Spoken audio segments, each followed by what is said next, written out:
see her face, but she has a look on it that says, don't even try.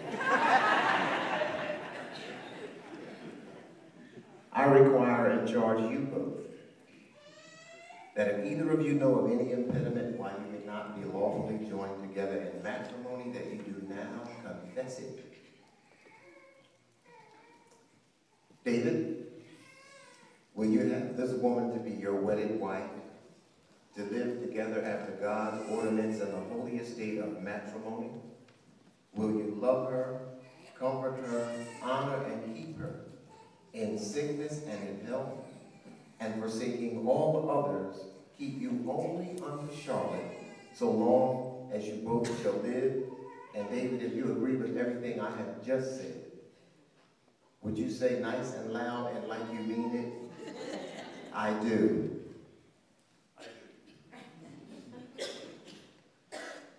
Charlotte, will you have this man to be your wedded husband, to live together after God's ordinance in the holy estate of matrimony?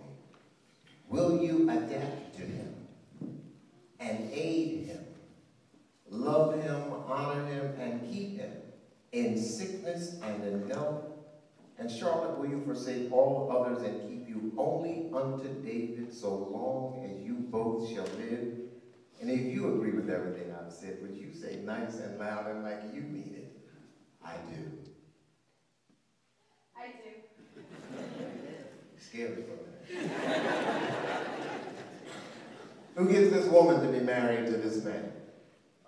Thank you, sir. You may be seated.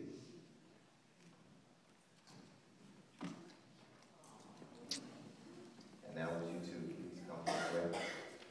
Can't touch it yet. You may need some help getting it. Take your time, please.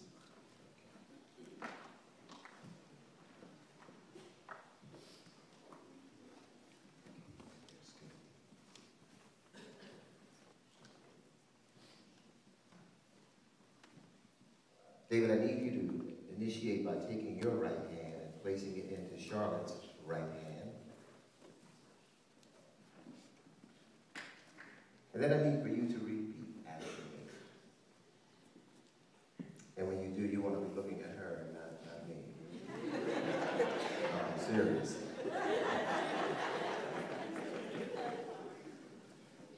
I, David, take you, Charlotte, to be my wedded wife, to have and to hold, from this day forward, for better, for worse, for richer, for poorer, in sickness and in health, to love and to cherish, till death us do part, according to God's holy ordinance. And thereto I pledge you my faith. You may lose hands. Now, Charlotte, you initiate this time, taking your right hand, placing it into David's right hand, and repeat after me and look lovingly into his eyes as you always do.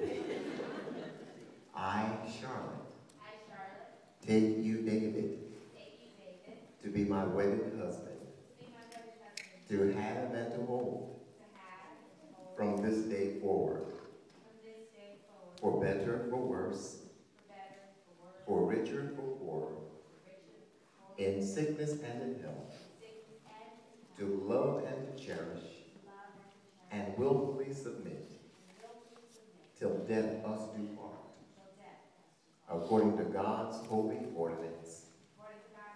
And thereto I give you my faith. You may loose hands and face me. And now, who has the ring? Who better have the rings? You may come up, sir.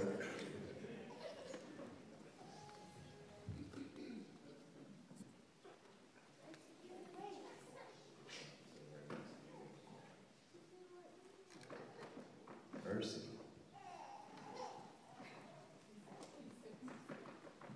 There's one word to describe these rings. Overtime.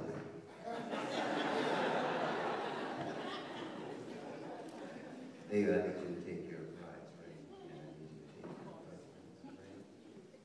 Now, David, I need you to take that ring and place it on Charlotte's third finger, left hand, right up to the last knuckle and hold it right there. Yeah, the hand is shaking.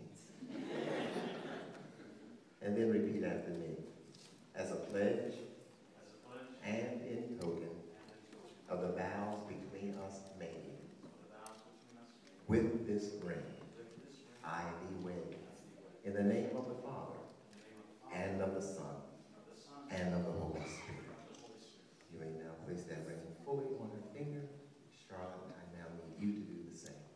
Take David's ring, place it on his third finger, left hand, right up to the last knuckle. Hold it there and repeat after me. As a pledge and in token of the vows between us made, with this ring I thee wed, in the name of the Father, and of the Son, and of the blessed Holy Spirit. You may now place that ring fully on that third finger, left hand. There you go. Make sure it doesn't come off, right? Turn and face me. You can't. You gotta loosen up. No, it's not time to hold yet. Those whom God has joined together, let no man put asunder. They were about to make sure of that. We will now proceed with our unity candle.